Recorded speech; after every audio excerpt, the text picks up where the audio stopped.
Alors bonjour à tous, bienvenue dans une nouvelle entrevue dans la tourelle du Château Landry de Montjoly. Ici Ananda Dubé-Gauthier qui rencontre aujourd'hui Myriam Desgaspé qui est en résidence de création à Montjoly du 3 au 13 mars. Bonjour Myriam. Bonjour Ananda. Comment vas-tu? Ça va bien, toi? Oui, ça va bien, merci. Myriam, t'es née à Montréal, t'es maintenant installée à Trois-Pistoles depuis environ 1 an. T'es réviseur linguistique, tu as complété une maîtrise en création littéraire à l'Université McGill sur les liens entre poétique et psychanalyse. On va en parler tout à l'heure. Et tu t'intéresses en fait à l'indicible de l'expérience corporelle, au langage, à la mémoire, au territoire et aussi au rapport entre l'intime et le politique. J'ai bien hâte de voir et de t'entendre sur comment tout ça prend place, évidemment, dans ton travail. Mais d'abord, comment se passe le quotidien de Châtelaine ici à Montjoly? Bien, ça se passe bien, ça se passe très bien. C'est vraiment le fun, en fait, d'avoir un endroit un peu comme sorti du quotidien pour pouvoir écrire. Je pense que c'est ça qui vraiment permet à l'écriture de se déployer, là, d'avoir, comme dirait Virginia Woolf, une chambre à soi, donc vraiment un espace dédié à l'écriture. Bon, c'est sûr que les premiers jours, j'avoue que j'ai un peu eu peur des fantômes. Mais ça va mieux. Et je crois que c'est ta première résidence de création. Comment tu t'es comme préparée à cette première résidence-là? Ben, en fait c'est pas ma première dans la mesure où j'ai déjà fait comme des retraites un peu dans des lieux que moi j'avais choisis, mais qui étaient, par exemple, au chalet, là, le fameux chalet dont parle le texte. Là, on va certainement y revenir. Mais c'était pas des endroits liés à des organismes et tout ça. Donc, c'est la première fois que vraiment je fais ça avec un organisme. Me préparer, ben, je pense que je me suis un peu plongée dans le texte avant pour voir qu'est-ce que... Je me suis fait un petit plan, finalement, de qu'est-ce que je pourrais faire pendant la retraite. Puis, c'est ça, là, pour être comme le plus efficace possible, disons. Là. Mm-hmm. Et ça fonctionne? Oui, ça fonctionne. Ça fonctionne très bien. Là, il y a vraiment des... C'est fou parce que ça prend des chemins insoupçonnés en ce moment. Là. Je suis en train de parler de choses dont je pensais pas parler. Donc, à suivre. Oui, bien parce qu'en fait, tu es en train de faire un récit d'autofiction, ton premier roman qui s'appelle L'embouchure, si ça garde le même nom. Je pense que Oui, oui. super. Et donc là, tu travailles présentement sur ton manuscrit et tu viens de me dire que tu as fait un plan, ton travail se passe bien. Est-ce que tu veux m'en dire un peu plus sur comment ça se passe? Bien, en fait, c'est ça. Là, c'est un texte qui est issu de mon mémoire en recherche-création. Donc, il y a toujours deux parties. Là. Il y a la partie recherche puis la partie création. Puis dans la partie création, j'avais écrit justement un texte d'autofiction sur la psychanalyse, la bisexualité. Ça parlait aussi de la relation mère-fille. Et là, c'est de prendre ça dans le fond puis d'en faire vraiment un roman parce qu'un mémoire, c'est court. Ouais. Donc, c'était à peu près 50 pages Word, là, disons, pour la création. Donc, c'est vraiment de le déplier. Ça va probablement doubler de volume selon mes calculs. Tu sais, il y a des choses dont j'ai pas du tout parlé dans mon mémoire puis qui sont essentielles à mon projet puis à mon idée. Donc c'est ça. C'est pas mal d'aller explorer ça, là, je pense, au point où j'en suis, là. OK. Est-ce que tu peux m'en dire plus sur l'histoire de ton roman, l'histoire de le caractère, le personnage ou... Oui, ben dans le fond, c'est un personnage qui est inspiré de moi. Comme, tu sais, comme le dit le terme autofiction, là, on parle de fiction de soi. Donc, c'est vraiment de partir de sa propre expérience et de se laisser aller aussi à inventer des choses, à imaginer des choses qui sont pas nécessairement... qu'on n'a pas nécessairement vécues. Et donc, ce personnage-là, c'est moi sans être tout à fait moi, parce qu'il y a des choses qui ne concordent pas avec ma personne. Puis c'est le cas aussi pour les autres personnages, d'ailleurs. Tu sais, le personnage de la mère, par exemple, c'est pas ma mère. Il y a vraiment des choses qui ont été inventées autour de ça. Donc, c'est la narratrice, c'est une femme qui, de mi-vingtaine à peu près, qui est en psychanalyse depuis déjà plusieurs années et qui est visitée par un rêve récurrent. Sur le fleuve Saint-Laurent, où le Saint-Laurent déborde puis l'avale. Donc, à ce moment-là, elle, c'est un peu son enquête psychanalytique sur le rêve, parce qu'elle est en analyse, donc elle va réfléchir à son rêve, elle va essayer de comprendre c'est quoi les liens avec, disons, son inconscient, son désir, etc. Et Elle s'en va au chalet familial, face au vrai fleuve, donc proche de son objet d'écriture, pour réfléchir à son rêve, puis raconter un peu l'histoire de son rêve. Donc, de raconter l'enquête psychanalytique sur le rêve, mais aussi raconter ce qui a déclenché le rêve et tout ça. Et là, c'est lié à sa rencontre avec une femme qui s'appelle Mira, dont elle est tombée amoureuse. Et amoureuse pour la première fois d'une femme. Donc, c'est tout un choc pour elle aussi d'accepter finalement sa bisexualité. Donc, ça tourne un peu autour de ça aussi, le rêve. Ça risque d'être super intéressant. Et tu nous as préparé, je pense, un petit extrait que tu vas nous lire. Donc, on t'écoute. Oui, bien, c'est justement un extrait... c'est le moment où la narratrice arrive au chalet. Là. Ben, en tout cas, c'est au début, disons, du texte. J'écris pour comprendre mes rêves. La voix de ma psychanalyste m'accompagne.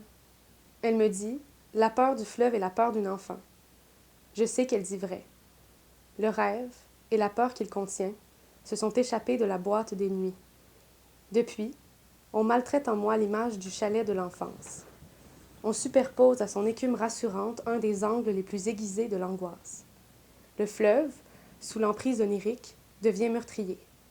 Se ramasse en une énorme vague, un tsunami effroyable qui me pourchasse et m'avale. D'autres versions mettent en scène des animaux carnassiers. Mais toujours, le décor est celui du chalet. C'est la répétition du schéma, doublé de ses variations, qui vient inoculer l'angoisse dans le rêve. Lorsqu'un rêve reviendra, jusqu'à ce qu'on élucide son mystère. Pour ramener à ma conscience son avertissement, il me faut écarteler chacune des mailles, ces morceaux de sens repliés sur eux-mêmes comme les pattes d'un crabe. Il me faudra nettoyer les raccoins, en dégager ce qui traîne. Car je sais que la sueur et les spasmes qui me prennent au moment du réveil sont le propre d'un autre registre, étendu dans le domaine laurentien, par occasion migratoire. On me dit que les fouilles oniriques peuvent révéler le cœur des névroses. Je m'applique donc à creuser dans l'horizon du langage.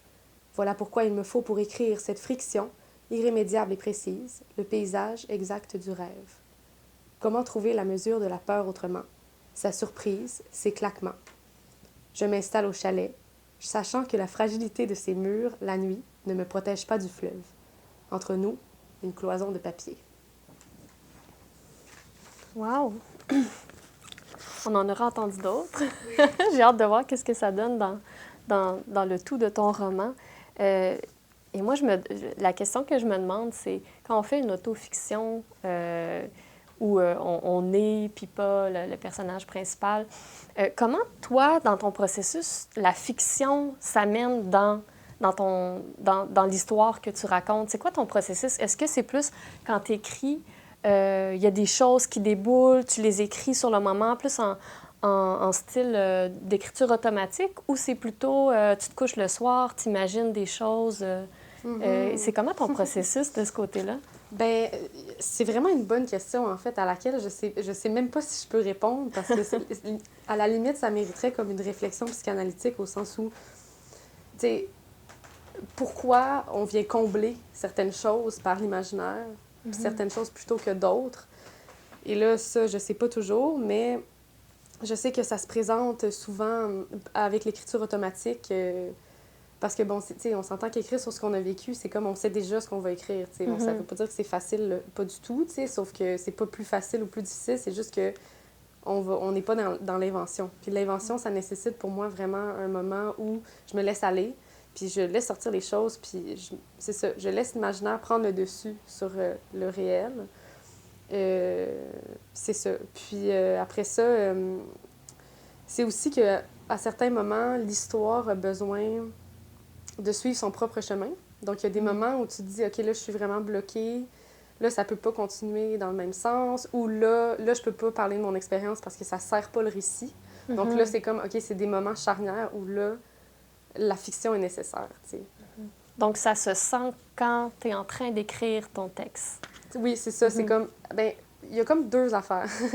Soit ça se sent, je me dis, OK, là, la fiction est nécessaire, soit ça s'impose un peu dans un mode plus automatique, tu sais. Donc, ouais, c'est ça. Mais pourquoi, à quel moment, tu sais, la fiction s'impose, par exemple, ça, c'est ça. Je pense que moi-même, j'ai pas de distance sur ce que j'écris, donc c'est difficile de répondre à cette question-là, là, mais ouais. On comprend. Et dis-moi, as-tu des influences littéraires qui t'ont inspiré dans ton travail, qui t'ont influencé, ou as-tu des mentors aussi pour t'appuyer dans cette démarche-là, qui est quand même un premier roman? C'est pas rien. J'ai été très influencée par l'écrivaine française Marie Cardinal, qui était une écrivaine à grand succès, en fait, qui a publié dans les années 70, 80. Bon, elle a publié quand même sur plusieurs décennies, mais elle est connue, entre autres, pour son livre Les mots pour le dire, qui est un roman qui raconte une psychanalyse, en fait, la psychanalyse d'une femme qui souffre de symptômes menstruels comme incontrôlables et qui se ramasse chez un psychanalyste un peu par dépit, après avoir consulté plein de spécialistes qui ne trouvent pas la cause de son mal, finalement. Donc, ce roman-là, je l'ai lu quand j'étais ado, et c'est ce qui m'a fait découvrir la psychanalyse, et ça m'a vraiment accompagnée et influencée, en fait, dans mon parcours et dans mon écriture. Donc, ça. Ensuite, pour ce qui est des mentors, c'est sûr que ma directrice de maîtrise, ça a été une mentor, parce qu'elle m'a accompagnée dans l'écriture, elle m'a suggéré des lectures et tout ça. C'est Laurence Ouellette Tremblay, qui est une poète, professeure à l'Université McGill. Donc, c'est sûr que ça a été une relation marquante pour le texte et pour moi. Et dis-moi, Myriam, à quand on peut prévoir la sortie de ton premier roman? C'est prévu pour 2023. Okay. On ne sait pas exactement encore quand, peut-être au printemps, quelque chose comme ça. Ouais, donc ça laisse quand même du temps pour finir ça. Super, tu vas nous tenir au courant. Merci tellement. C'était tout pour mes questions. Mais je te remercie vraiment, Myriam, d'avoir pris le temps de nous rencontrer, de venir passer du temps aussi au Château Landry. C'est vraiment... Ça me fait merci à vous. C'est vraiment une occasion incroyable. C'est super. Et je tiens, comme à l'habitude, à remercier la télévision communautaire de la Métisse et nos 2 librairies, Liboukou de Montjoly et l'Alphabet de Rimouski. Et sinon, on se dit à la prochaine et on se laisse sur un autre extrait du roman L'embouchure de Myriam de Gaspé. Pour le moment, je reste figée. Mira se penche, elle touche presque à mon corps. Le désir se lit à même ses paupières, elles frémissent. Il n'en tient qu'à moi. Mira est là, elle m'attend. Il suffirait de desserrer les mâchoires, de recueillir les sons sur le muscle rose, qu'ils résonnent jusqu'à mes lèvres, il suffirait. Le temps de trouver le courage, la volonté me déserte. C'est absurde, j'ai traversé l'Atlantique. Mais je me défile, je n'ai de pouvoir qu'à travers le fantasme. Mira me dit « C'est bien que tu sois là ». En réponse, je ne fais pas un geste, incapable de saisir la perche. Elle étire la main pour replacer ses cheveux et les bouteilles au mur me renvoie le geste en copie diffractée. J'observe cette symétrie bancale, ce jeu de miroirs et de faux reflets. Et soudain, ça m'apparaît, c'est exactement ça. Comme les bouteilles, je renvoie son reflet à Mira. Un reflet magnifié, déformé par le prisme de mon imaginaire. Je dis ce qu'il faut pour lui plaire, pour qu'elle se plaise à elle-même. Je lui donne une parfaite figure. J'épouse sa forme, qu'elle soit entière avec moi. Son regard m'est insoutenable parce qu'en lui, je me vois. Je me vois parce qu'en moi, Mira se regarde. Voilà l'érotisme ultime qui me tenaille et m'entrave sans fin. Qui oserait s'avancer devant son propre reflet? Défaite, j'avale ma bière en de longues gorgées. Dans l'alcool, j'espère dissoudre l'affaire. Aucune raison de se transformer en vapeur. L'être humain s'amuse avec de nombreuses chimères. Comment savoir si mon désir est un leurre?